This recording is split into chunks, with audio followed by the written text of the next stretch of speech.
¿La pantalla? Sí, sí. Sí. Ok, perfecto. Entonces les decía que es un mensaje que no es para todas las naciones. Por eso hay mucha gente que no presta oído a lo que dice Apocalipsis o no presta oído al Brit Hadashah, al Nuevo Testamento, ni siquiera al Antiguo Testamento. Entonces, este libro profético está dirigido a las ovejas perdidas de la casa de Israel. No sé si en las clases que hemos visto con algunos de los que estamos acá vimos el reino del norte, el reino del sur, la casa de Judá y la casa de Jacob o la casa de Israel. Esto tiene que ver con eso. La casa de Israel son las 10 tribus que se les llama 10 tribus perdidas, pero entre eso estamos nosotros. Y si escuchamos la voz del Señor, vamos a ir a congregarnos. Y eso es lo que está ocurriendo en Asia en aquel momento y hoy en nuestro momento. El libro, además de profético, que quiere decir profecías que se va a cumplir, además de profético es un libro simbólico, que vamos a entender muchas cosas cuando entendamos que es simbólico. ¿Qué quiere decir que sea simbólico? Que, por ejemplo, cuando habla de los caballos, los 4 jinetes y los colores de los caballos, esto no está hablando específicamente de caballos, es un símbolo. El caballo en la Biblia es un elemento de guerra. Pero los jinetes también tienen sus características. Entonces no estamos hablando de un caballo en sí, estamos hablando de algo que está ocurriendo y que viene identificado por cada uno de esos caballos. Otro ejemplo de la simbología de este libro, que es muy clara, es el ejemplo del mar o las aguas. Si ustedes ven el mar o las aguas, para algunos propiamente viene siendo el mar, pues. Si dice el mar, es el mar. Si lo tomamos como las muchas aguas, son muchas aguas, pero en realidad no está hablando de eso. Está hablando de naciones, está hablando de multitudes de gente y multitudes de pueblos. Multitudes significa las aguas. Entonces, esa es la simbología que ustedes van a encontrar cuando empecemos a adentrarnos en cada uno de los versículos que vamos a ver. Vamos a tener entonces circunstancias, contextos que rodean el surgimiento de este valioso libro profético y vamos a encontrar 3 contextos terrenales importantes. 1, la globalización y el helenismo que ocurría en ese momento. 2, la llegada del Mesías y su salida también de este mundo. Y la creación de las yeshivot, que tiene que ver con el desarrollo, el florecimiento de la religión judía, del judaísmo propiamente dicho. Y vamos a ver que esa globalización o ese helenismo se está dando en el mundo, que era el mundo conocido en ese momento, el mundo del imperio romano que había venido del imperio griego. Y esa globalización, porque era un mundo globalizado, como vamos a ver, es un mundo globalizado porque tenía un solo gobierno, un gobierno mundial, tenía una sola cultura, imponía un solo idioma, imponía o trataba de imponer una sola religión. Todos estos fundamentos hoy los estamos viviendo, hoy día. Y eso tiene que ver con un contexto que nos está llevando a lo mismo que pasó en el caso de los apóstoles en aquel momento. Llegó la venida del Mesías y después que pasan 60 años es que va a venir, después de la ida del Señor, pasan 60 años y el mensaje de la revelación viene a Juan. En aquel periodo de tiempo y antes de que se diera la venida del Señor, ya había surgido lo que era el judaísmo, o me gusta mejor decirlo así, los judaísmos, porque eran varios judaísmos, como es hoy igual hay varios judaísmos. No podemos asumir que hay un solo judaísmo. Hoy, igual que en aquella ocasión, habían varios judaísmos y hoy hay varios judaísmos. En aquella ocasión había el judaísmo de los fariseos, el judaísmo de los saduceos, el judaísmo de los esenios. Hoy tienes el judaísmo ortodoxo, el judaísmo nacionalista, el judaísmo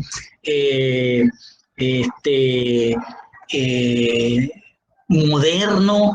Hay un montón de judaísmo que podríamos ver. Ok. Otro contexto que no tocamos en la clase pasada porque no nos alcanzaba el tiempo es el contexto celestial. Hay un contexto celestial, hay unas circunstancias celestiales. ¿Cómo un contexto celestial? Bueno, porque Juan es llevado en visión al cielo. Acuérdense de eso. Entonces vamos a ver ese contexto celestial más adelante. Veamos el contexto geográfico. Acuérdense que era un mundo globalizado y bajo una sola cultura. En aquel momento Juan había desarrollado su ministerio en el lado de Asia Menor, en Éfeso precisamente, y posiblemente por eso que él está diciendo aquí que había sido llevado preso porque estaba proclamando el mensaje de nuestro Señor, proclamando el mensaje de Hashem y dando el testimonio de Yeshua HaMashiach. Él es tomado preso porque es considerado un sedicioso. Es decir, todo aquel que sacara algo en contra de la cultura helénica, que vamos a ver más adelante que era considerado un sedicioso. Así que Juan entonces en ese momento, por tratar de llevar la palabra de la Torá y el testimonio de Yehoshua, es considerado un sedicioso y es puesto preso en la colonia de prisión de Patmos. Patmos hoy tiene 3 pueblos. Lo más importante está ese pueblo que se llama Sora. Allí se construyó un monasterio, que es el que pueden apreciar acá arriba. Es un monasterio del siglo XI. Pero ese no es el más importante. El más importante y por el cual se mueve la economía de esa isla es este que está acá abajo, que se llama el monasterio de Apocalipsis. Este monasterio es en el cual hay bajo él una cueva que se supone que ahí fue donde Juan estuvo prisionero y recibió la visión o la revelación de Yehoshua. Bien, las congregaciones que estaban en aquel momento discernidas o distribuidas, mejor dicho, en Asia Menor, ojo, no eran las únicas que había.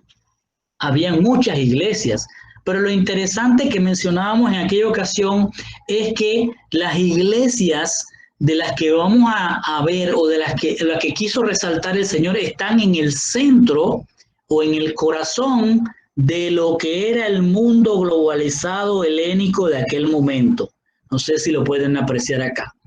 Es aquí en Asia Menor donde el Señor le plació darnos una ejemplificación de lo que pasaba y de lo que pasa. Entonces, está en el centro. Ya habían otras iglesias, como le mencioné, habían iglesias en Grecia, acá arriba, había iglesias en Siria, por acá, había iglesias en Judea, obviamente, había iglesias en África, en Cirene, de donde viene la persona aquella que ayuda a Yeshua a cargar el madero, eso es Cirene en Libia, había en Etiopía, por acá, había en Egipto, había en Galacia, por acá, en Capadocia, en Roma. Fíjense que había iglesias diseminadas en la época de Juan ya por todos lados. ¿Por qué? ¿Alguien se puede pensar por qué ya había iglesias por todos lados? Ana. Bueno, porque así lo hizo Jesús, pues. Jesús dijo ir y llevar la palabra. Ok. Les recuerdo que hubo un día de Pentecostés, le llaman Pentecostés, pero para mí es el derramamiento del Ruach HaKodesh. ¿Se acuerdan de ese pasaje? Estaban todos unánimes, lo recibieron, hablaron en lenguas, en lenguajes, no en lenguas celestiales, en lenguajes, que cada uno de los que estaban ahí, de Roma, de Grecia, de África, de Etiopía, los entendían. Ahí es donde esa gente que escuchó se fue con ese testimonio y dio la apertura para que hubieran iglesias. Por eso había iglesias por todos lados. Ya al momento que Juan está recibiendo la revelación de Yeshua, Ya Shaul, conocido por nosotros como Pablo, ya no vivía, ya había muerto. Murió como unos 20 o 30 años antes de que se recibiera la revelación. Otro contexto que veíamos en la enseñanza pasada es el contexto religioso. Cuando Juan está llevando el mensaje de la Torá y el testimonio de Yeshua, ese mundo helénico estaba tomado por un politeísmo y sincretismo.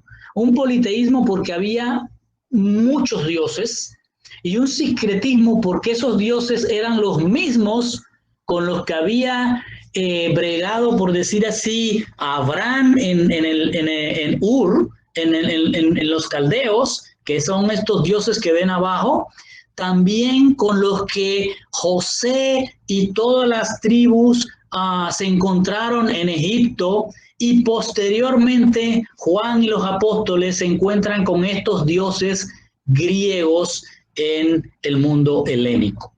Entonces, todos estos dioses están haciendo un sincretismo, es decir, estos dioses que habían en los caldeos son los mismos con otro nombre en los dioses egipcios y son los mismos con otro nombre en los dioses griegos. El sincretismo es tal que, por ejemplo, Zeus, el dios máximo, viene siendo Júpiter en los romanos y por acá es Marduk. ¿Sí me explico? Y por ejemplo, les ponía aquí, donde están sentadas las 7 congregaciones, la diosa predominante ahí era la diosa hitita, que se llamaba Arimna. Y esta diosa, que es una diosa solar, como el dios Atón acá en Egipto, es una diosa solar que es representada con un niño en brazos. ¿A quién se les parece eso? Y esta diosa representada con un niño en brazos viene a ser por los romanos la magna madre o la madre magna. Y posteriormente en España se le llama Cibeles y es la misma que los efesos le llaman Diana y los hebreos le llaman Astarot. A eso se llama sincretismo. Un dios, un demonio que funcionaba en un territorio va tomando y se va acomodando y se va insertando en la cultura de las diferentes generaciones que van moviéndose en el mundo. El mundo de aquel entonces, como yo les decía, era un mundo de un solo gobierno mundial, porque era mandado por un emperador, donde ese emperador salía de una élite. Esa élite era la que controlaba la economía, controlaba los gobiernos, controlaba la cultura, controlaba el entretenimiento y decidía quién era ciudadano y quién no. Ponía las leyes y reglas del mundo globalizado. Debajo de esa élite, que en aquel momento, para el mundo romano, que era el gobierno de aquel momento, era dominado por los patricios. Los patricios, les comentaba yo, que viene de pater, de los padres. Eran los padres fundadores de el Imperio Romano, que nació como una república y después se convirtió en un imperio. Los patricios estaban formados por básicamente 3 tribus: la tribu de los sabinos, la tribu de los latinos y la tribu de los etruscos, de los cuales ahí los etruscos eran los brujeros. Luego estaban los plebeyos debajo de aquella élite, y los plebeyos se dividían en plebeyos ricos, plebeyos de clase media y plebeyos trabajadores. Los plebeyos ricos eran llamados los nobles. Estos trataban de competir con la élite, se creían parte de la élite, pero nunca eran aceptados porque no venían de las familias fundadoras, pero tenían tierras, se volvieron comerciantes e hicieron dinero. Los de la clase media eran los que llamaban los caballeros. La clase media eran los que tenían tierritas, los que tenían un negocio, es decir, aquellos profesionales que tenían negocio de construcción, de agricultura, de caballos, de lo que fuera en aquel momento. Y estaban los plebeyos clientes, que eran la clase trabajadora. Ellos trabajaban para alguien de la élite o alguien de los nobles. O sea, ahí estaba todo el dominio económico del mundo globalizado, dirigido por una élite, muy parecido a lo que nos pasa hoy. Debajo de todo eso estaban los que no eran ciudadanos, esclavos, hombres y mujeres, personas de la provincia, no eran ciudadanos. Por ejemplo, Judea, no eran ciudadanos romanos. Judea, por ejemplo, que en aquel momento Juan estaba allí, Juan no era un ciudadano romano. Pablo o Shaul apeló a ser un ciudadano romano, no sé si lo recuerdan, porque tenía sus ciertos privilegios. Pero si usted no estaba dentro de estas clases, no era un ciudadano de ese mundo. ¿Okay? Luego otro contexto que va a venir hacia la revelación de Yeshua es el judaísmo. El judaísmo realmente empieza su crecimiento, su formación cuando los judeanos, es decir, los que vivían en Judea, habían sido llevados a Babilonia y regresan a la provincia de Judea. En Judea se llaman judíos, o sea, ellos eran judíos ya, pero no de una formación religiosa, sino porque vivían en Judea, van a Babilonia y ahí ustedes ven que un Mardoqueo, que no era uno de Judea, sino era benjaminita, era de la tribu de Benjamín, no de la tribu de Judea, de Judá, perdón, es llamado judío. ¿Por qué? Porque ellos formaban parte, vivían en la provincia de Judea. Y otra característica que tenía el judaísmo de aquel momento era que creían en un solo Dios. Todo aquel que creía en un solo Dios, en el momento aquel de la toma por Nabucodonosor de Judea, todo aquel que creía en un solo Dios era llamado judío. Era visto como algo raro porque todo lo que había en ese momento era politeísmo. O sea, había un Dios para cada cosa. Un Dios para la lluvia, un Dios para los truenos, un Dios para la tierra, un Dios para la naturaleza, un Dios para los animales. Había dioses para todo. Y los judíos decían, no, hay un solo Dios. Moisés nos enseñó, Abraham nos enseñó, hay un solo Dios. Entonces a ellos le llamaban judío. Pero ese era el judío basado en lo que Moisés decía. Pero ya cuando pasan de regreso el tiempo en la Judea a la que regresan, que tienen que reconstruir el templo, entonces empiezan a encontrar los escritos de la Torá y empiezan a desarrollar lo que es un judaísmo basado en la Torá. Sin embargo, surge un grupo que empieza a decir, un momento, no solo hay una Torá escrita, que son los rollos, sino que hay una Torá oral. ¿Cuál es la Torá oral? Se preguntaban. Bueno, la Torá oral es la que le dio Dios a Moisés en el monte cuando Moisés subió y se estuvo todos esos 40 días con Dios. Ahí Dios le dijo oralmente. O sea, ellos están usando una tradición que nació en algún momento basado en que Dios le dio unas tablas y le dio unas leyes orales. Y por eso surgió una Torá para el judaísmo a aquel momento, una Torá escrita, que era la de Moisés, y una Torá oral, que es las palabras que Dios le dio a Moisés. Como nosotros tenemos que ver, no hay nada que diga que hubo una Torá oral. Sin embargo, ellos dicen que sí hubo una Torá oral, y lo que hicieron fue tomar esa Torá oral y mezclarla con la Torá escrita, y salieron unas interpretaciones. Y de ahí salió la Misná, que es un código de ley del judaísmo. Ya aquí empieza el judaísmo como religión, no judaísmo como una nación apartada con un solo Dios, sino un código de hombre que empiezan ellos a interpretar cómo deben hacer las cosas. Y ahí entra todo un sinnúmero de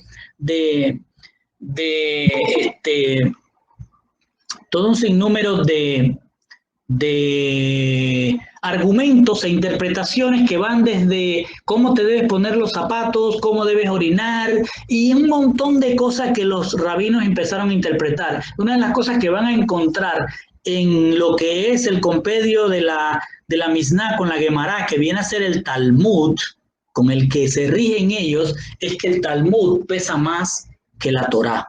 El Talmud pesa más que la Torá.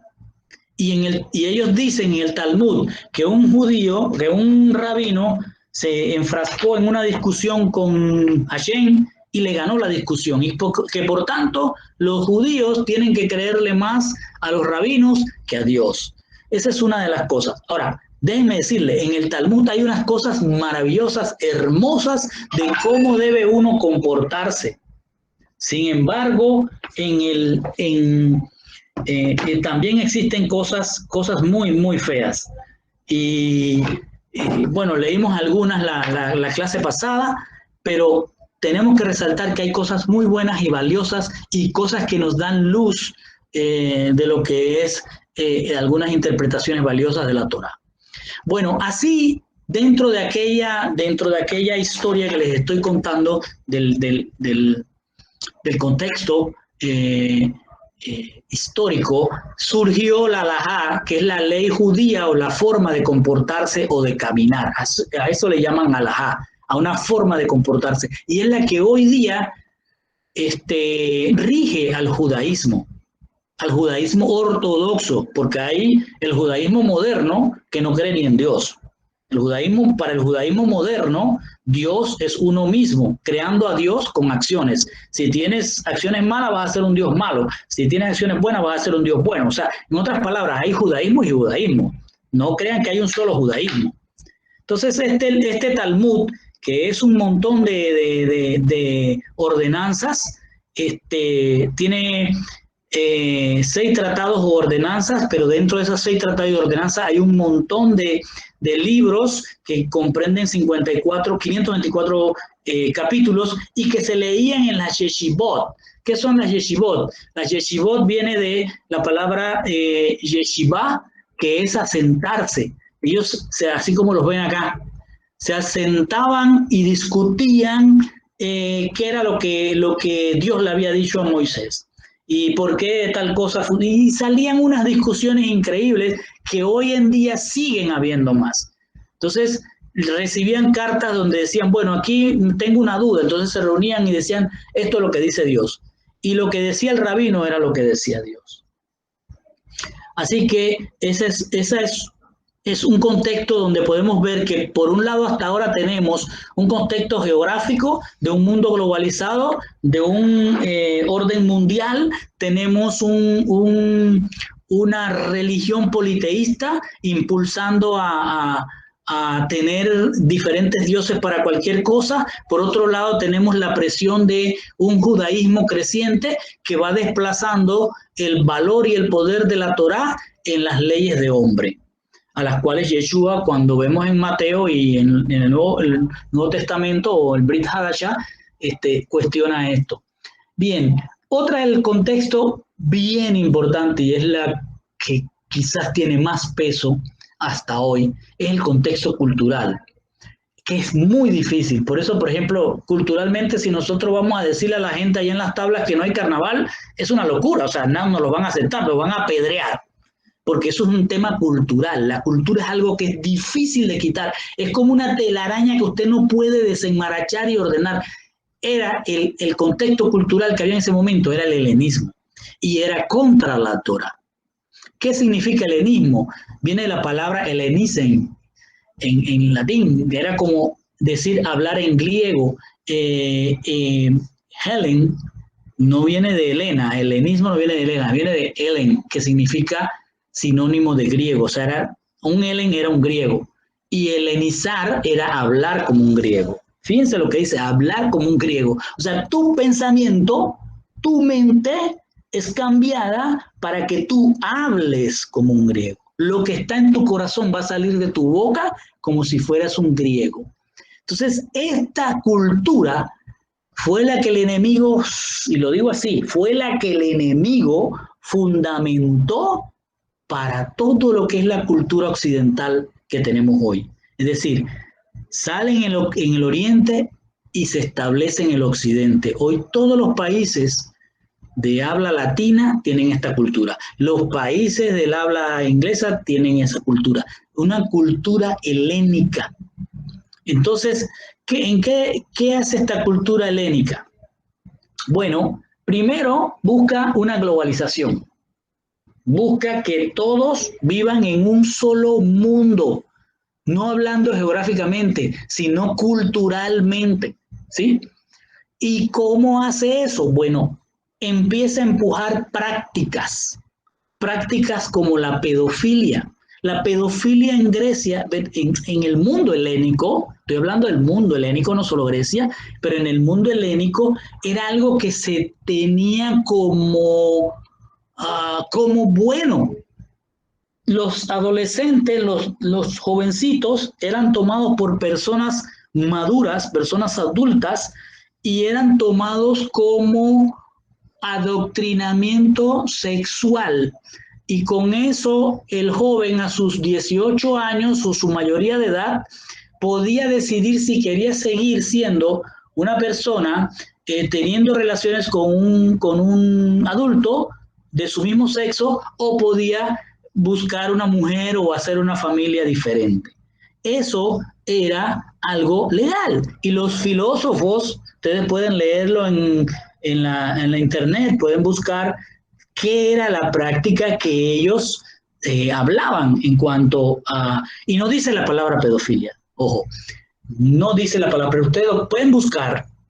Y dice que adoctrinaban a estos niños, a estos jóvenes, y que los filósofos se enamoraban de los niños. Y hay un no recuerdo si es la cena de Sócrates o la cena de Platón, uno de esos dos importantes filósofos de la antigua Grecia,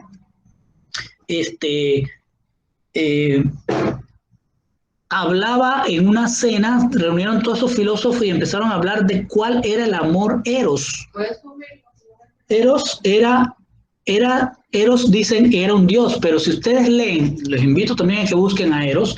Eros era un demonio, el demonio del placer. Y entonces este demonio lo que hacía es que empujaba a los filósofos a que buscaran niños, porque decían que el amor verdadero era el amor entre hombres, no entre mujeres. Las mujeres solo eran para procrear, pero que el amor eros, era entre hombre y hombre. Entonces, eso es parte de una cultura que estaba, ¿cómo decir?, solidificada en lo bueno, aunque fuera malo. Otra de las cosas era que amaban lo visual, lo hermoso, todo era lindo. Si ustedes ven los dioses de los caldeos, no eran muy bonitos. Los de los egipcios, horribles. Pero los dioses griegos, uy, qué belleza, qué hombrote más fuerte, qué mujeres más lindas. Todo era una belleza. Por eso que Yeshua, el Yeshua que muchos vimos desde niños y nos levantamos con eso, es un Yeshua rubio, de ojos verdes o azules, unas facciones finas, una nariz perfecta, una cara linda, un cabello hermoso, porque es un Yeshua, no es un Yeshua, es Jesús griego. Es diferente Jesús griego a Yeshua el judío. Muy, pero muy diferente.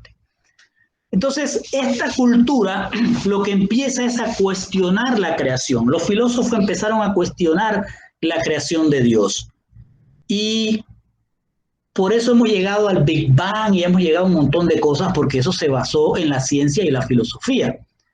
Otra de las cosas que buscaba esta cultura era la unidad de lenguaje, la unidad de educación, la unidad de arte, la unidad de culto, o sea, todo unido en un mundo globalizado y en un mundo bajo un solo gobierno mundial.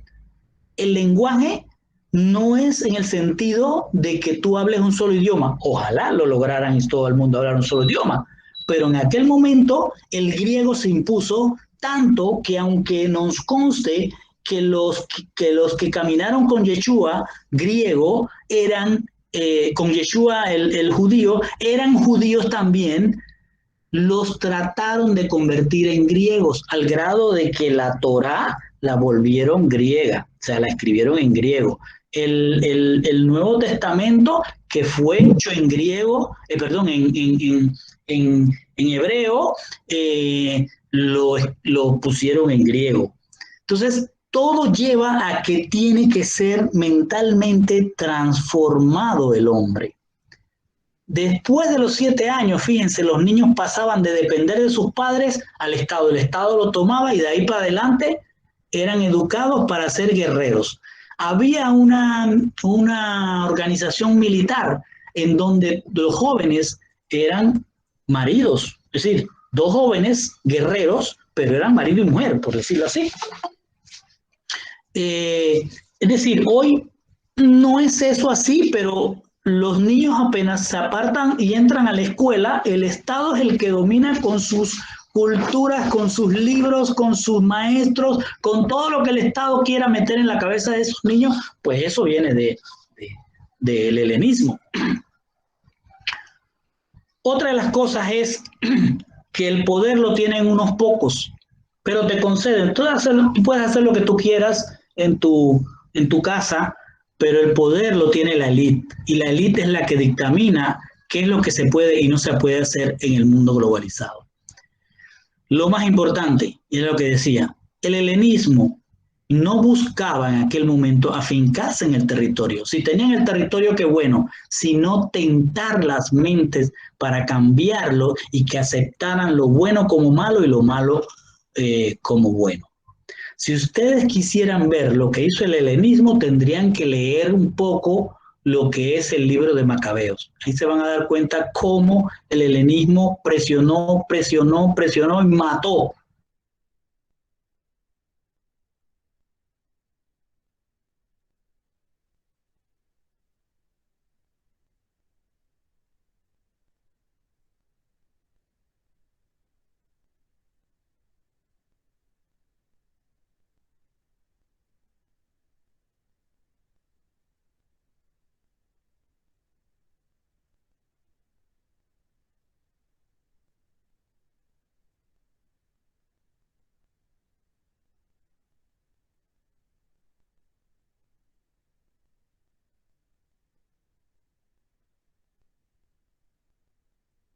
Con espada y acabara con toda la opresión que había de la cultura helénica, del gobierno mundial. O sea, ellos estaban desesperados en ese momento.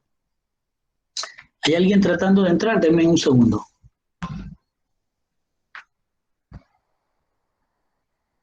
No, estamos bien. Volvemos acá. Entonces ellos empiezan a escribir libros. Ahí es donde sale el libro de Enoch, el libro de Adán y Eva, el libro El Apocalipsis de Abraham y un montón de libros, pero todos estos libros lo que dejaban ver es que había una bestia que surgía, y esa bestia era la Roma republicana, y luego sale otra bestia que es la Roma imperial, y esa segunda bestia pone al mundo al servicio de la primera bestia. Fíjense que ya esos libros hablaban de bestias, y miren cómo eran las bestias esas. Dice que José Avendaño está tratando. Avendaño, ay Dios mío. Deme un segundo para ver si metemos a Avendaño.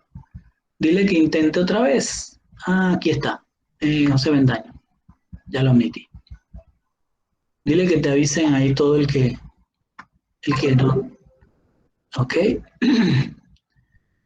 Entonces, la literatura apocalíptica, el libro de Enoch y todos esos libros se van a escribir en la época de los apóstoles y se van a terminar escribiendo después de los apóstoles. Había una presión tremenda, y esa es la presión que trae la venida de Yeshua, la primera venida. Una presión que me recuerda cuando el Señor le dijo a Abraham, pasarán otras 4 generaciones para que llegues a la tierra prometida, porque todavía el colmo del amorreo no ha llegado a su fin. Estamos en el colmo del amorreo hoy también. Estamos llegando al colmo del amorreo. Por eso su venida es inminente. En aquel momento, cuando Yeshua llega, había helenismo, globalización, orden mundial, corrupción, había sincretismo, había paganismo, había un pueblo escogido dividido en fariseos, saduceos, esenios. Había una literatura apocalíptica pidiendo a gritos que apareciera el Mesías. Otra persona quiere entrar. Otra persona quiere entrar, denme un segundo. ¿Quién? Ajá, Anita Beliz, ajá. Ok, Anita se había caído. Ya. Entonces, si ustedes observan, hoy tenemos una venida inminente, porque casi todas las condiciones, casi todo el contexto que estamos viendo está hoy. Hay leyes de hombre, no solo leyes de hombre en el judaísmo, leyes de hombre en las iglesias protestantes, leyes de hombre en las iglesias evangélicas, en la iglesia católica ni se diga. Entonces hoy hay unas condiciones, un contexto muy parecido a la venida de Yeshua. Y por eso Yeshua llega. ¿Y cuál es el mensaje de su primera venida? El pueblo que habita en tinieblas vio gran luz. A los que habitan en región de sombra y de muerte, la luz les resplandeció. Esos somos nosotros. Ese mensaje fue para aquella época y es para esta época. Nosotros estamos viviendo en tinieblas. Él vino hace 2000 años y hoy está diciendo la luz ya vino. Eso lo vamos a ver cuando entremos ahora en la otra reunión, en la otra enseñanza. Desde entonces él comenzó a proclamar, Yeshua empezó a proclamar, hacer arrepentimiento, hacer teshuvá, porque el reino de los cielos, el Malkut Shamaim, es ofrecido. Fíjense lo que está diciendo en el hebreo, le está diciendo la puerta está abierta, ya quité la espada, ya quité los querubines, pueden entrar a comer del árbol. Ese es el mensaje que trajo Yeshua en síntesis, ¿sí? Hubo el sermón de la montaña, hubo muchas cosas, pero el mensaje de fondo, el mensaje central es: el árbol vino. ¿Por qué el árbol vino? El árbol de la vida vino porque nosotros no podemos ir a entrar al reino de los cielos a comer del árbol. Así que el árbol vino, se abrió la puerta, quitó los querubines, quitó la espada y ahora podemos comer del árbol de la vida. Miremos también otro contexto, el mismo Juan. ¿Quién era Juan? Uno de los discípulos más jóvenes, llamado también como uno de los más polémicos. Por eso el Señor le dijo que era junto con el hermano, eran los hermanos del trueno. ¿Se acuerdan de esa palabra? Y en ese momento, Juan, cuando Yeshua ya parte, el Señor le da una comisión, que es que lleve a María, su madre, y la acoja y la proteja. Estamos hablando del año 32 o 34 aproximadamente. Entonces, Juan se va a trasladar a Éfeso y allí se va a establecer. Ahora, por la tradición, se dice que él fue con María y se estableció en Éfeso y que incluso hubo una casa ahí que levantaron y hoy esa casa es una casa de visitación. Hay mucha gente que viaja a la casa de María en Éfeso, no en la casa de Juan, la casa de María. Aunque Juan fue el que la llevó, pues María tomó más importancia. Juan va a pasar casi después de 70 años una persecución, es arrestado por sedicioso, ya expliqué por qué por sedicioso, y lo confinan a la isla de Pasmo por aproximadamente 2 años. Le meten 2 años ahí y es liberado cuando muere Domiciano, que se decía que era Dios, y es indultado por el siguiente emperador que se llamaba Nerva. Nerva fue un emperador que duró muy poco. Yo pienso que Dios lo usó nada más para liberar a Juan, porque nada más duró muy poquito tiempo. Pueden todo esto estudiarlo a través del internet. Y Juan muere de viejo. Lo interesante es que hoy hay mucha gente que va a visitar esa casa donde se supone que estaba Juan y María para venerar a María, incluso los musulmanes, porque no sé si sabrán que los musulmanes también veneran a María. Entonces, vamos a entrar ahora a entender un poco lo que es la palabra revelación o la palabra apocalipsis. Apocalipsis es en griego, revelación es lo que significa para los hebreos. Aquí es donde ustedes tienen que darse cuenta y tomar conciencia, cambiar su mente o abrir sus mentes a pensar que el enemigo está haciendo lo que hizo desde Génesis, confundir. El idioma en el que habló Moisés era hebreo, en el que habló con Dios era hebreo, en el que se estableció la Torá fue en hebreo, pero hoy todo lo que tenemos es griego. ¿Okay? Para los griegos, Apocalipsis significa quitarse el velo. Es decir, para los griegos, ellos llaman a los dioses y les dicen a los dioses lo que necesitan y obligan a que los dioses hagan lo que ellos necesitan. Si alguien necesitaba que su cosecha fuera buena, iba a matar un chivo, se lo llevaba al dios al que estaba haciendo esa ofrenda y obligaba al dios a que su cosecha fuera buena. Si necesitaba un matrimonio, iba con Afrodita. Si necesitaba salud, iba con Esculapio. Si necesitaba lo que necesitaba, había dioses para cada cosa. Y todos los dioses tenían que responder a lo que ellos hacían. ¿Sí? Es decir, en el mundo griego, oigan lo que voy a decir, en el mundo griego se le puede torcer el brazo a los dioses, con oraciones, con ofrendas, con sacrificios, con mandas. Había un oráculo muy famoso, oráculo es donde se recibían la interacción con los dioses, a donde iba la gente de todo el mundo globalizado, de todo el mundo helénico. Por países, delegaciones iban marchas para allá, gobiernos iban hacia allá, oficiales de los gobiernos a presentar para que el país fuera prosperado, para que hubiera salud, para que se fuera la plaga, para esto, para aquello, para lo otro. Iban a Delfos. ¿Y por qué a Delfos? Porque en Delfos estaba Apolo. Si ustedes quieren saber qué es Apolo, búsquenlo.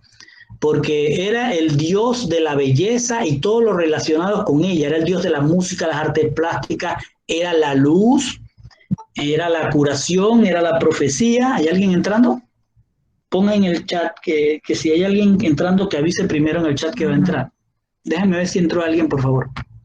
Sí, hay aquí. Maxwell. Ah, qué bueno. Es Maxwell. Entonces, este concepto, ¿no les parece muy parecido a lo que tenemos hoy en nuestra cristiandad? El concepto de que podemos ir con nuestras oraciones, con nuestras ofrendas, con nuestras mandas y torcerle el brazo a Dios para que nos dé lo que nosotros queremos. Ese es el concepto de Apocalipsis, el concepto de revelación griego. Es decir, los griegos podían hacer que los dioses se revelaran, es decir, se abrieran a ellos, se mostraran a ellos y ellos decirle, bueno, quiero que mi cosecha prospere, o quiero que mi mujer me dé un hijo, o quiero que mi ganado crezca, o quiero ser el comerciante, o quiero ser lo que quisieran. Y escogían a los diferentes dioses a los que iban. Uno de los más queridos era Apolo. Si ustedes buscan quién es Apolo, se van a dar cuenta de muchas cosas interesantes. Entonces, ahí está todavía, miren las ruinas, el oráculo de Delfos. ¿Qué era el oráculo de Delfos? El oráculo de Delfos es un lugar sentado sobre un área donde salen gases, no sé si volcánicos o qué sé yo, no me acuerdo, pero tiene unas fuentes y unas cosas termales, o sea que abajo hay algo caliente. Entonces iban allí y llevaban su chivo, llevaban su ofrenda, la que fueran, y se encontraban con unas profetisas. Entonces iban y exponían su petición a las profetisas. Las profetisas de alguna manera entraban en un trance que podría haber sido droga que comían de algunas hierbas de esas o los mismos gases que se emanaban de las fuentes estas. La cosa es que estas mujeres, dice la historia, que entraban en trance y empezaban a hablar en una lengua inteligible. Me imagino que cualquier drogado puede hablar de esa manera. Entonces, el personaje que llevó su sacrificio, su ofrenda, su manda, no, obviamente no entendía qué le estaba diciendo esa mujer, pero habían unos sacerdotes que eran los que recibían la ofrenda, que recibían el chivo, que recibían la plata, que recibían todo lo que llevaba la gente, y esos sacerdotes tomaban esa ofrenda y le decían: mira, lo que dijo la profetisa es que mañana te vas a ganar la lotería. Lo que dijo la profetisa es que tu hijo se va a salvar. Lo que dijo la profetisa es que vas a encontrar una mujer, que tus cosechas van a ser buenas. O sea, no sé si me estoy haciendo entender. Eran unos hombres que tomaban lo que les daba la gana decir a esas personas y se lo decían. Ok, habían cosas, y históricamente hay escritos en los libros de historia antigua, que hubo cosas que se cumplieron en Delfos, cosas malas, y tanto malas como buenas que se cumplieron. ¿Pero por qué? ¿Será que el diablo o los demonios pueden darte cosas, pueden darte milagros, pueden hacerte milagros, pueden curar? Pregunto.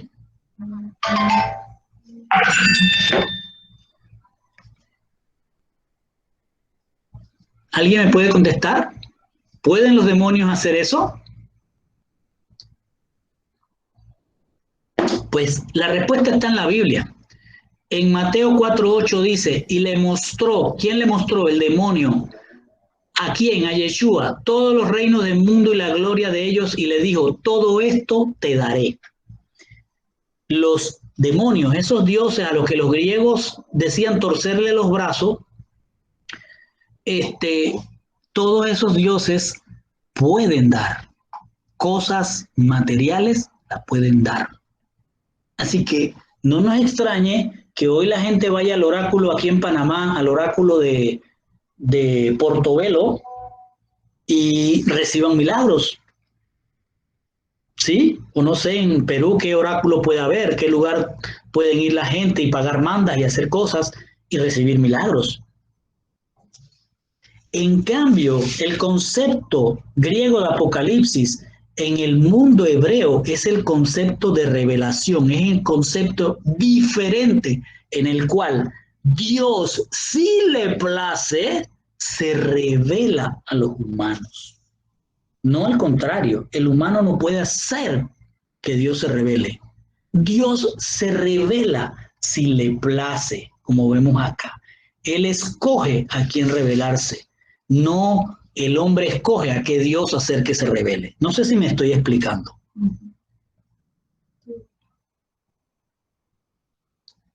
Entonces veamos cuál es la revelación que Yeshua le está dando a Juan. Le está dando lo siguiente. Le está dando cosas que has visto. En esta revelación, Yeshua le está dando cosas que has visto. ¿Cuáles vio Juan? Todas las cuales en las que él vivió. Cómo él vio todos los milagros que él vio la venida del Mesías. También le dice las cosas que son. Esta revelación le dice las cosas que son. Las cosas que son, ¿cuáles son? Vamos a verlas cuando vemos la iglesia. Y las cosas que vendrán, ¿cuáles son esas? Pues las que vendrán después son las que Juan va a ver en el cielo. Y ese es el contexto que vamos a ver ahora. ¿Hay alguien entrando? No sé. Déjenme ver un segundo, por favor, si hay alguien entrando, porque no, parece que no.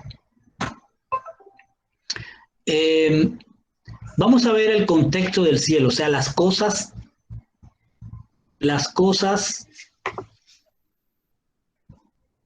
a ver, las cosas que vendrán después. Juan está recibiendo una revelación de Yeshua que dice, has visto cosas que fueron. Has visto cosas que son y has visto cosas que vendrán después. ¿Cuáles son las cosas que vendrán después? Las que Yeshua lo lleva al cielo en la visión y se las muestra. ¿Cuáles son estas? Veámoslo. El contexto en el cielo empieza en el capítulo 4 del libro de Revelaciones. Y se trata de que lo primero que le va a mostrar es el trono de Dios. Le va a mostrar los 24 ancianos, le va a mostrar los 7 espíritus, el mar de vidrio, los 4 seres vivientes. Luego pasa al capítulo 5 y le va a mostrar un rollo, ¿sí? Que solo podría abrir Yeshua.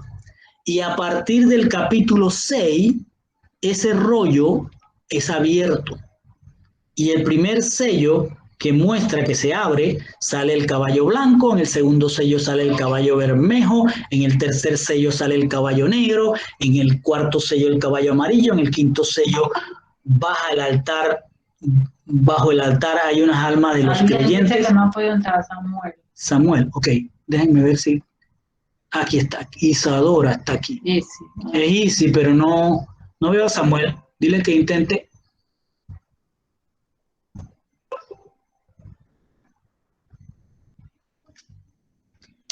En el sexto sello Juan ve muchas almas, muchos nefesh de creyentes que están bajo el altar, o sea, que están bajo la cobertura, es lo que quiere decir. No es que están metidos debajo del altar ahí como asomaditos, no, están bajo la cobertura ya.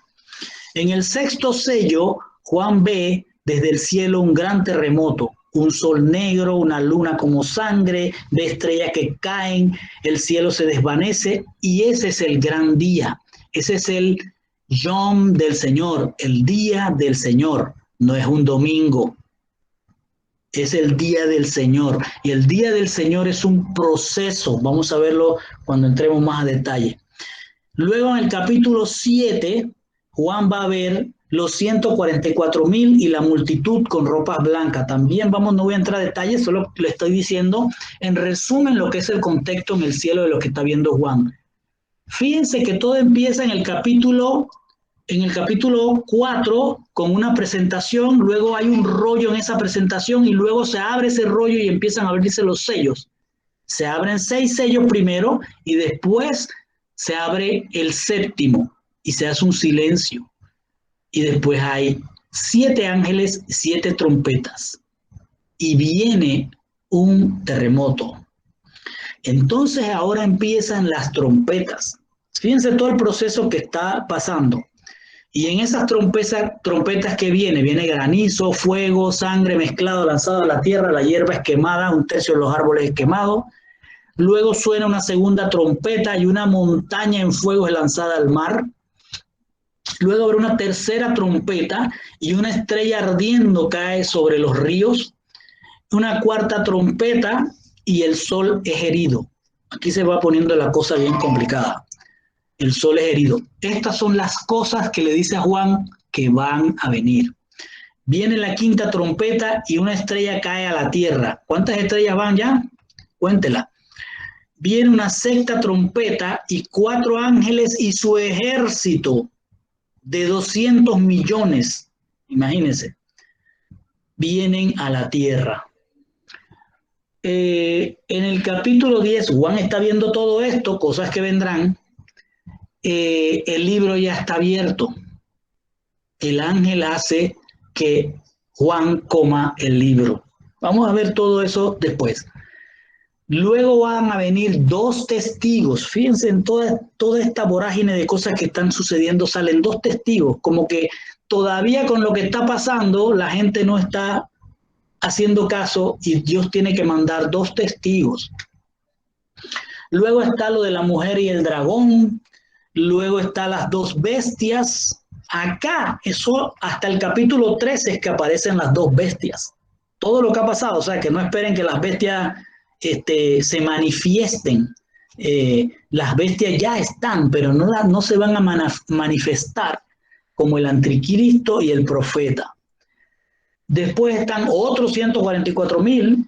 Después en el capítulo 5 a Juan ve ángeles, los ángeles y las 7 plagas. Ahora vienen ángeles con 7 copas y aquí es donde se pone ya, digamos que la curva, como dicen en la televisión, la cúspide de la curva llega a su punto máximo. La primera copa se abre de esas 7 copas y viene una úlcera maligna. La segunda copa va a afectar el mar. La tercera copa va a afectar las aguas. Empieza a guardar agua desde ahora. La cuarta copa, el sol empieza a hacer daño, cáncer sobre el hombre, quema a los hombres. La quinta copa cubre de tinieblas el trono de la bestia. ¿Quién será la bestia? Vamos a ver eso. La sexta copa ya se seca el río Éufrates y la plaga de ranas surge. Eso, el río Éufrates tiene un significado tremendo. La séptima copa viene el gran terremoto y la gran ciudad se divide en 3 partes.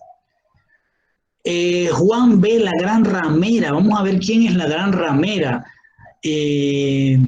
Juan está viendo a la gran Babilonia y va a ver también que hay gente alabando en el cielo, porque la gran Babilonia es destruida y allí ya vienen las bodas del Cordero.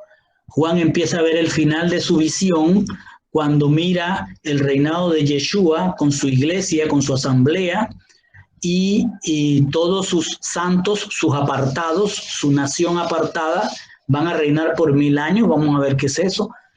Viene el juicio del trono blanco y finalmente va a haber un cielo y una tierra nueva. Todo esto se lo está mostrando Yeshua a Juan.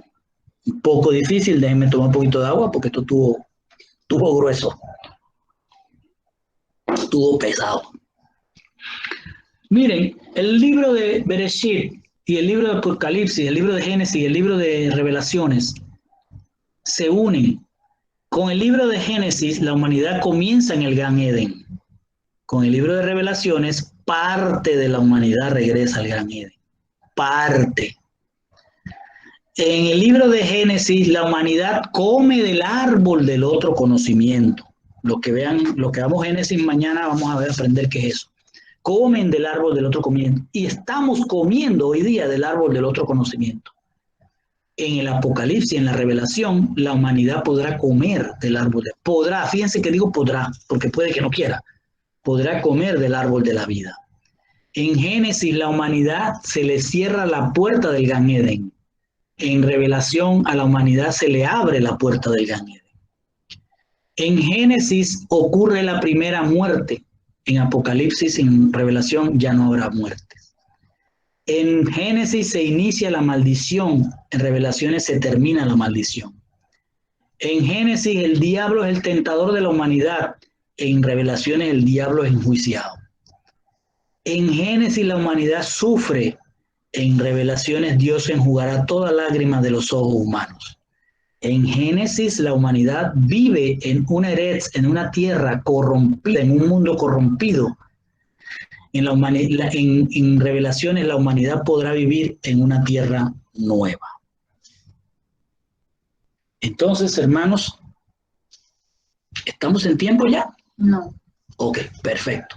Nos alcanza para iniciar lo que es, dame un segundo, para iniciar lo que es las 7 congregaciones. Visto este contexto, si tienen preguntas, las vemos en un ratito, anótenlas por ahí. Vamos a entender un poco las 7 congregaciones rápidamente y ver qué mensaje era cómo es el mensaje, mejor dicho. No es el mensaje a cada una, es en general. Las 7 congregaciones de Juan estaban ubicadas, interesantemente, en la tierra de los heteos o hititas, es decir, en lo que hoy llaman Turquía y que antes era Asia Menor. Ese era el dominio de los heteos. ¿Quiénes eran los heteos? La palabra etea, según los historiadores, significa tierra oprimida o tierra atemorizada o tierra aterrorizada, o es lo que produce el desaliento. ¿Cómo estaremos hoy el mundo, aterrorizado con una pandemia? Y es la primera. Entonces, ahí estaban las 7 congregaciones. ¿Quiénes eran los heteos? Los heteos eran descendientes de Canaán, hijo de Cam, hijo de Noé. O sea que vienen siendo el nieto de Cam, bisnieto de Noé, los heteos. Eran gente muy mala, tan mala que ustedes pueden leer ahí que todo el mundo le tenía miedo. En la Biblia dicen que salieron huyendo los asirios porque Dios puso un ruido grande y lo que los asirios se imaginaron eran que venían los heteos y salieron huyendo y dejaron todo. Los hebreos pudieron tomar un botín sin pelear. Su panteón era conocido como el de los 1000 dioses. Imagínense cuántos dioses tenían esos eteos. Los propietarios de un terreno lo ponían al amparo de los dioses, para lo cual se convocaba al sacerdote. Este degollaba un carnero en el altar de sacrificio y realizaba una ofrenda de 10 panes y una libación de cerveza. Si vendía el terreno, era preciso repetir el ritual de consagración, porque los hititas consideraban que el favor de los dioses era personal e intransferible. ¿Por qué les cuento eso? Porque Abraham pidió enterrar en territorio eteo su mujer. ¿Se acuerdan de ese pasaje? Creo que lo vamos a ver por ahí. Cuando Elohim dice en Deuteronomio 7:1, cuando Hashem su Elohim los traiga a ustedes dentro de la Eretz, donde están yendo para poseer, expulsarán. Dios le estaba dando una orden a los hebreos: expúlsenlos, expulsarán las naciones delante de ustedes a los hititas, a los eteos, a los girgajitas, a los amoritas, a los cananitas, a los perisitas, a los hivitas, a los yeshubitas, a los 7 naciones, a los 7 goyim, a las 7 naciones mayores y más fuertes que ustedes. Estos eteos debieron haber sido raídos de la faz de la tierra por los hebreos y no lo hicieron. Y ese espíritu eteo se mantiene en el mundo, lleno de maldad como está hoy. Por eso cuando Abraham fue en Génesis 23:10 a enterrar a su mujer, el eteo le dice: yo te doy el campo con su cueva, yo te lo doy, te lo estoy dando a ti en la presencia de mi pueblo, yo te lo doy. Las tinieblas estaban tentando a la luz que representaba y que estaba representada en Abraham. Le estaban diciendo: entra aquí. Pero si Abraham hubiese hecho eso, hubiese estado haciendo pacto, porque el territorio ya estaba pactado a los 1000 dioses que ellos tenían. Las 7 asambleas representan la plenitud de las ovejas perdidas de las casas de Israel. Son congregaciones simbólicas, representativas de todos los escogidos o creyentes que están dispersos en el mundo. En Asia era aquel momento, el mundo es hoy el mundo. Es decir, estas asambleas, acuérdense que esto es un libro simbólico, las 7 asambleas son símbolo de las miles de congregaciones que hay en el mundo hoy. Pero todas tienen 7 comportamientos que vamos a ver. 7 es número de completo, de plenitud. Y está dirigida, fíjense otra vez, está dirigida no a los judíos. Este libro los judíos no lo aceptan. Pero está dirigida a aquellos que vivían en el norte, que estaban divididos entre reino del norte y reino del sur. El reino del norte era la casa de Israel. Y la casa de Israel fue llevada por el rey asirio y esparcida por el mundo en aquel momento, y hasta hoy está esparcida por todo el mundo. ¿Cómo sabemos si somos de la casa de Israel? Pues si oímos su voz, se nos mueve el corazón a seguirlo, es porque somos de la casa de Israel. Y eso es lo que está ocurriendo con nosotros. Somos movidos a estar congregándonos, somos movidos a guardar Shabbat, somos movidos a entender la verdad, a abrazar la Torá y el testimonio de Yehoshua. Tenemos que destacar otra cosa que el Señor nos muestra, y es que Él vino a dar un mensaje final, pero hay un mensaje inicial. ¿Cuál fue el mensaje inicial a los creyentes?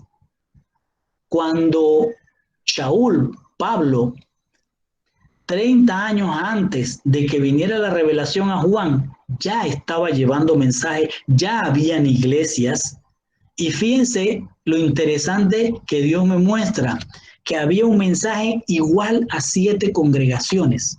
¿Cuáles eran esas 7 congregaciones a las que el mensaje de Shaul iba? A los romanos, la iglesia romana, a los que estaban en Corintios, la iglesia de Corintios, que está Roma, Corintios, aquí, Gálatas, por acá, Efesios. Fíjense qué interesante, Efesios está también en el mensaje de Yeshua. Estaba en el mensaje de Juan y está en el mensaje de Yeshua. Vamos a ver por qué eso es importante. Están los filipenses, aquí en Grecia. Están los colosenses, aquí en Asia, están los tesalonicenses, 7 iglesias. ¿Habían visto ustedes eso antes?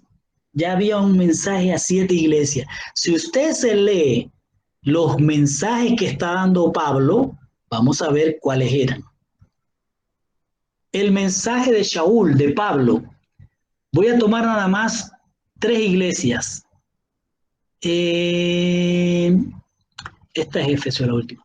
Dice, el primer mensaje, no se conformen con las normas del Olam Hazeh, o sea, de este mundo, no se conformen con las leyes que le está dando el helenismo, no se conformen con esas leyes. No está diciendo, deséchenlas, no las acepten, ¿sí me estoy explicando? No les está diciendo, rompan esas leyes, le está diciendo, no se conformen con esas leyes del helenismo, de este mundo, mas transformados por la permanente renovación de su mente. ¿Qué quiere decir eso? O sea, sí tenemos normas, pero esté atento, esté atento. Si le están diciendo que el matrimonio gay es bueno, usted esté atento.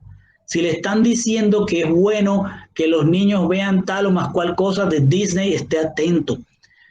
Dice, renueve su mente para que sepáis lo que Dios quiere y estad de acuerdo en lo que Él quiere que es bueno. Ese es un mensaje a la iglesia de Romanos, o sea, a la iglesia que estaba en Roma. Luego está otro mensaje a la iglesia de Corintios. Dice, hermanos, no seáis niños en vuestra manera de pensar. En cuanto al mal, sed como niños, pero en cuanto al pensamiento, sed adultos. ¿Qué quiere decir esto? Rapidito. Hay una persona que quiere entrar, veamos. Jorge Guardia. El esposo de Isi. Ah, el esposo de Isi, ok. Muy bien. No. Me fui a la presentación que no era. Las 7 congregaciones, ahora sí. El mensaje que está dándole a Corintios es: cambien su manera de pensar. Cambien su manera de pensar. Sed como niños no le está diciendo déjense engañar. Le está diciendo si alguien les maltrató, pasen la cuenta. Ustedes han visto que los niños se pelean y al rato ya se olvidaron de esa pelea y están jugando. Cambien su manera de... O sea, en cuanto a la maldad. Oh, me hicieron maldad. Ok, tranquilo. Yo no soy ciudadano de este mundo. Pero en cuanto al pensamiento, a cómo tú piensas, en cómo tú estás digiriendo lo que te está diciendo el mundo, el helenismo, en eso sea adulto. Y en el mensaje que no se lo puse aquí, pero este es Éfeso, creo que es... no me acuerdo. Tengo que buscárselo. Prometo que lo pongo después. En Éfeso dice, en estos no seremos ya niños llevados de acá para allá por las olas y que nos dejamos llevar por todo viento de enseñanza a merced de las personas listas en cuanto a inventar diversas maneras para engañar. Esto es lo que está ocurriendo en las iglesias.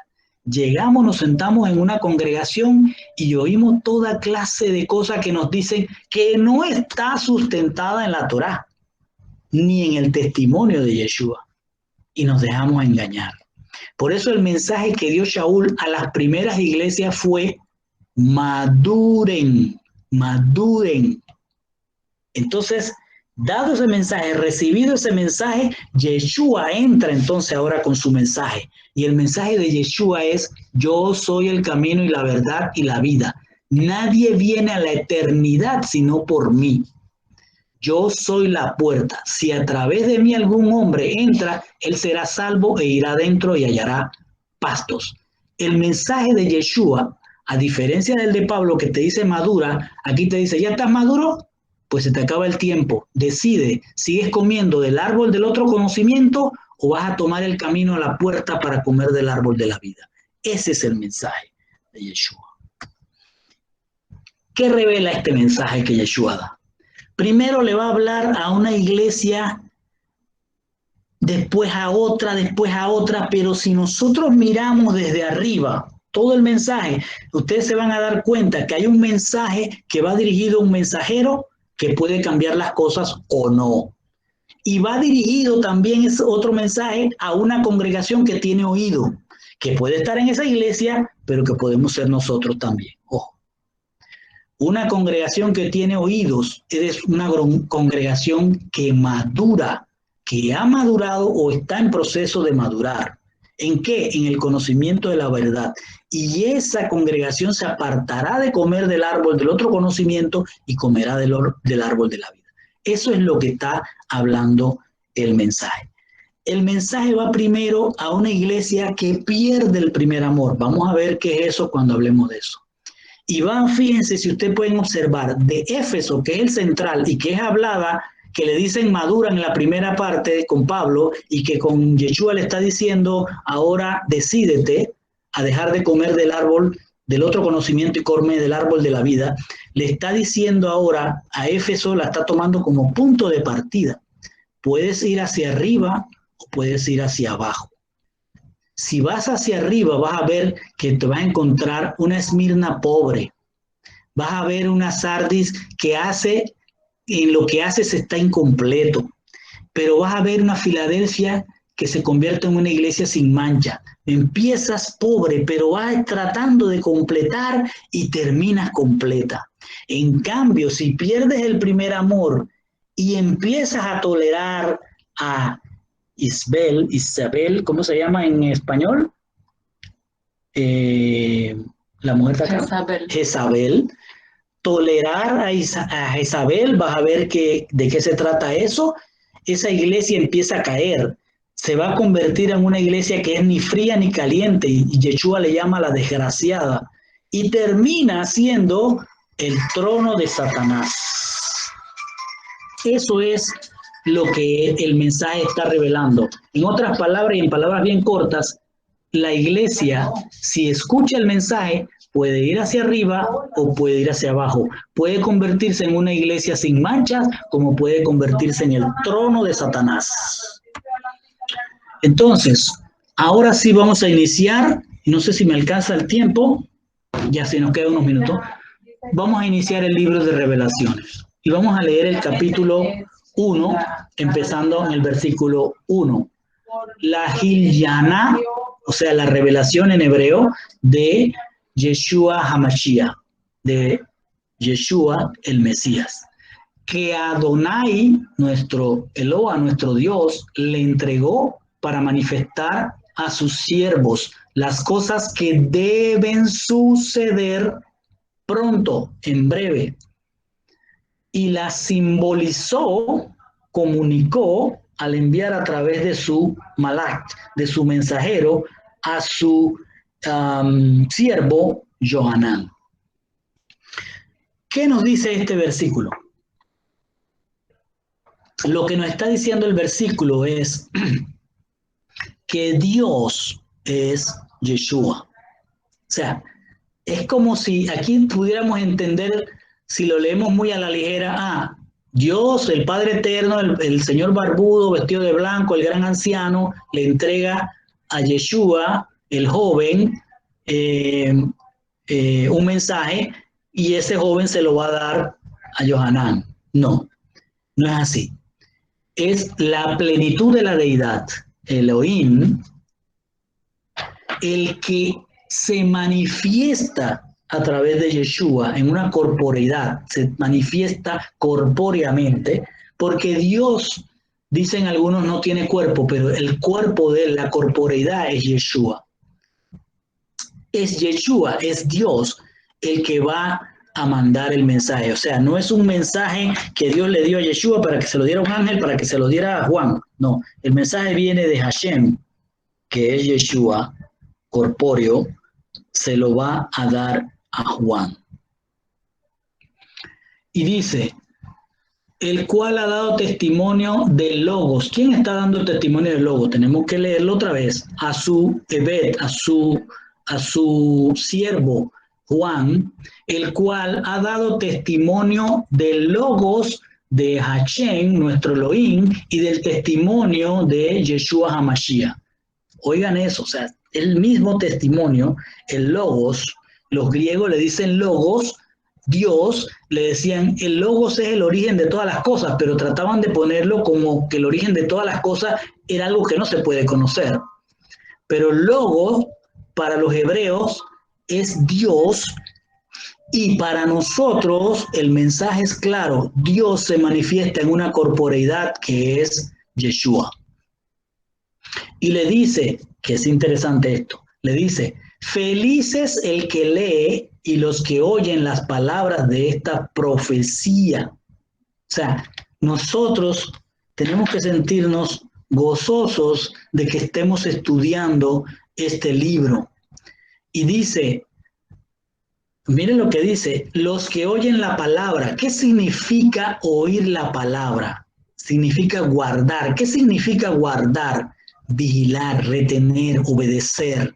Si nosotros hoy día oímos todo lo que vamos a oír y no hacemos lo que tenemos que hacer, entonces no teníamos oídos para oír. No estamos madurando. Las cosas en ellas escritas, porque el tiempo está fijado. Tenemos que guardar esto, saber que lo que está pasando no es una casualidad, saber que esta pandemia no es una casualidad, saber que el miedo y el terror en el mundo que estamos viviendo no es una casualidad.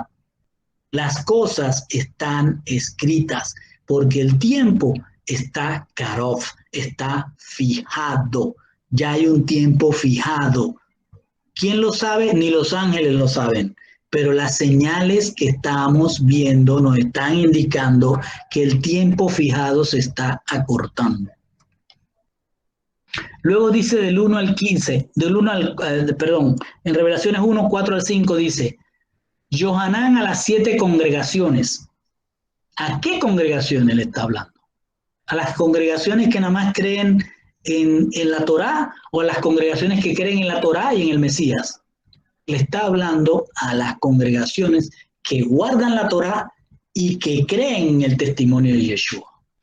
Es decir, Juan no le está hablando a los fariseos, Juan no le está hablando a los saduceos, Juan no le está hablando a los judíos ortodoxos, Juan no le está hablando a los judíos modernos, Juan le está hablando a nosotros, a los que creemos en la Torá y creemos en el testimonio de Yeshua. Pero una cosa es creer y otra cosa es guardar.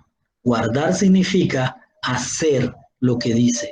Entonces, dice, a esas congregaciones mesiánicas, porque creen en el Mesías, que están en Asia, póngale mundo, le dice piedad, favor no merecido sea con ustedes. Favor no merecido, no los merecemos. Él nos está dando su favor no merecido. Y nos da shalom.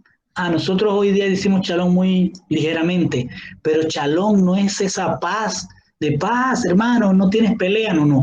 Shalom es que no tengas enfermedad, que no tengas deuda, que no tengas preocupación, que no tengas contiendas en tu casa, ni contienda en tu país, ni contienda en el mundo. Eso es shalom. Y dice el Señor, de parte del que es y también el que era y también el que ha de venir, es decir, de los 7 rujot, de los 7 espíritus. El rujot es la plenitud de su poder, el ruah es la plenitud de su poder, lo que llaman comúnmente las iglesias católicas y evangélicas el Espíritu Santo. Para nosotros debe ser el ruah, el poder de Dios, el que puede cambiar todo, el que ya estableció los tiempos y las sazones. Y dice que está delante de su Kesei, de su trono, es decir, de parte de Yeshua HaMashiach. Fíjense, hasta aquí les voy a decir, está hablando de que Yeshua HaMashiach, si usted comprende, yo les pido que lean esto después en sus Biblias y lo comprendan de esta manera. Yeshua HaMashiach es Dios, es Hashem. Porque miren lo que dice. Piedad, piedad sea a ustedes y shalom de parte del que es y que también era y que también ha de venir. Si yo les pregunto dónde escucharon esto, ya dimos esa clase, ¿dónde escucharon eso? Ese nombre. ¿Se acuerdan? Éxodo. Cuando el Señor se le presenta, se le revela a Abraham Y Abraham le dice, pero ¿cómo le voy a decir quién eres tú? ¿Cuál es que le digo a los hebreos que quién eres? Y el Señor se presenta y le dice, yo soy el que soy, yo soy. Y le dice lo mismo que está aquí, lo mismo, de parte del que es y el que también era y el que también ha de venir. Es lo mismo que le dijo a Abraham cuando se le reveló. Entonces, si él está diciendo eso, está diciendo que aquel que se le reveló a Abraham era ¿quién? Perdón, a Moisés. Estoy hablando de Moisés en Éxodo.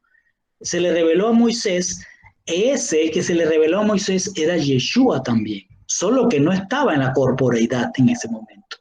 ¿Sí me estoy explicando? Entonces dice, es decir, de parte, y aquí lo confirma, después que le dice, es decir, de los 7 rujos, del poder, de la plenitud, o sea, del Eterno. Es decir, de aquí te confirma, es decir, te estoy hablando yo, Yeshua, Hamashiach, y le dice, el testigo fiel, el primogénito con relación a los muertos y el principal, el que manda por encima de todos los ángeles, de todos los reyes, Melechim, reyes, de todos los reyes del mundo, al que nos ama y nos ha lavado a nuestros pecados con su propia sangre. ¿Qué está ocurriendo aquí?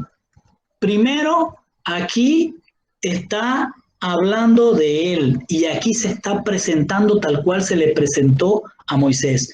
Está revelándosele, yo soy el que soy.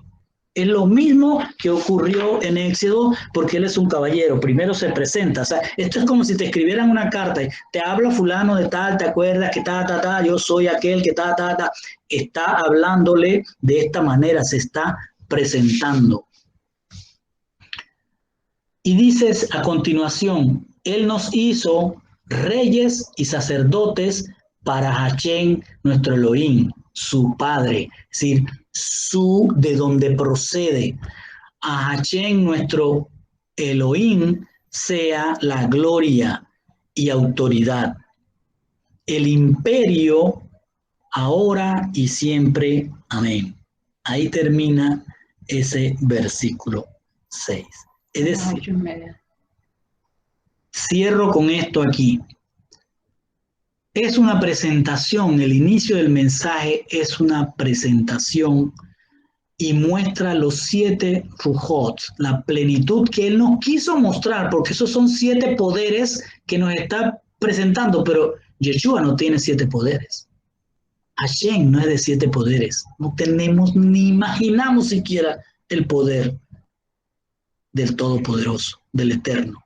Pero son 7 rujot que él presenta y están en su nombre. El que fue, ¿qué fue él? El testigo, el fiel, el primogénito que resucitó para poseer la vida eterna. El que es, el que está arriba, el que es de arriba con respecto a los reyes de la tierra. El que nos amó, el que será, el que nos lavó, nos libertó de nuestro pecado, con su sangre nos hizo, es decir, nos va a hacer reyes y sacerdotes, porque hoy no somos reyes y sacerdotes, pero seremos reyes y sacerdotes en la eternidad. Esto es lo que él presenta como sus 7 rujos.